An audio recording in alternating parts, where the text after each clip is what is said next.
Hello बच्चों, आज हम लोग पढ़ेंगे पाठ गुरु नानक देव। महापुरुषों का जीवन प्रेरणाप्रद होता है।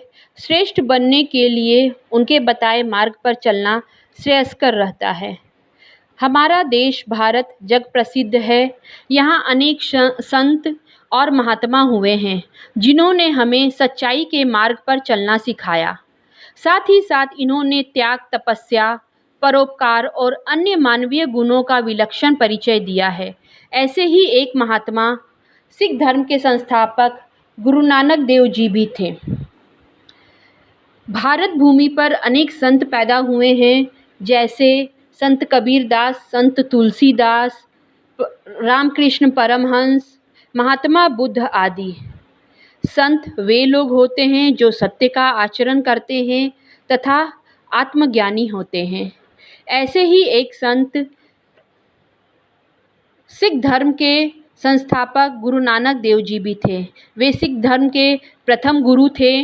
वे संत, कवि, समाज सुधारक, तपस्वी, परोपकारी, अनेक मानवीय गुणों का विलक्षण परिचय देते थे। गुरु नानक देव जी का जन्म पंजाब प्रांत के तलवंडी नामक स्थान पर 1469 ईस्वी में हुआ था। आजकल यह स्थान ननकाना साहिब के नाम से जाना जाता है, जो पाकिस्तान में स्थित है। गुरु नानक के पिता का नाम कालू चंद और माता का नाम तृप्ता देवी था। बालक नानक के जन्म के समय वह स्थान जहां उनका जन्म हुआ था अलौकिक ज्योति से भर उठा था और उनके मस्तक के आसपास प्रकाश का घेरा बन गया था। कहा जाता है कि जन्म लेते समय नानक रोए नहीं, बल्कि उनके चेहरे पर एक सौम्य मुस्कान फैली थी। माता पिता पुत्र के जन्म से अत्यंत आनंदित थे। उन्होंने इस अवसर पर गरीबों को भरपेट भोजन कराया, कपड़े वितरित किए और घर में कई दिनों तक पूजा पाठ चलता रहा। जब नानक देव जी का जन्म हुआ था तो आसपास अलौकिक अद्भुत ज्योति फैल गई थी। ऐसा माना जाता है कि वे अपने जन्म के समय रोए नहीं थे, बल्कि उनके चेहरे पर एक सौम्य मुस्कान फैली थी। नानक के पिता को ज्योतिषी ने बताया था कि यह बालक बड़ा भाग्यवान है और एक दिन जनता के हृदय पर राज करेगा। हर धर्म के लोग इसका सम्मान करेंगे। नानक जब 7 वर्ष के हुए तो इन्हें पढ़ाई के लिए विद्यालय भेजा गया, परंतु पढ़ने में उनका मन नहीं लगता था। शिक्षक द्वारा पढ़ाया गया पाठ उन्हें नीरस और व्यर्थ, बेकार लगता था।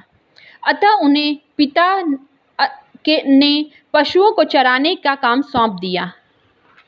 दूसरे दिन से वे पशुओं को चराने के लिए जाने लगे और जब पशु चरने लगते तो वे आंखें बंद कर कर ईश्वर के ध्यान में डूब जाते थे।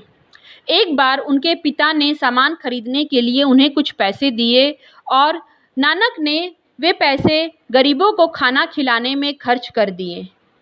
घर आकर उन्होंने अपने पिताजी से कहा, पिताजी, मैं सच्चा सौदा कर आया, यानी कि मैं गरीबों को खाना खिला आया और उन पैसों का मैं सही कार्य में खर्च कर आया। यह घटना जहाँ घटी थी वह स्थान आज सच्चा सौदा के नाम से जाना जाता है। एक बहुत ही प्रसिद्ध कहानी है गुरु नानक देव जी के बारे में। ऐसा कहा जाता है कि गुरु नानक देव जी एक बार मक्का गए। मक्का अरब देश में है और यह मुसलमानों का सबसे प्रसिद्ध तीर्थ स्थल है। आने वाला कोई भी यात्री काबा की तरफ पैर करके नहीं सोता। एक मुल्ला वहां आया और जब उसने देखा कि नानक काबा की तरफ पैर करके सोए हुए हैं तो वह बहुत क्रोधित हुआ और बोला, अरे भाई, तुम्हें पता नहीं कि हज करने आए हो और तुम्हें यह भी नहीं पता कि खुदा के घर की तरफ पैर करके नहीं सोना चाहिए।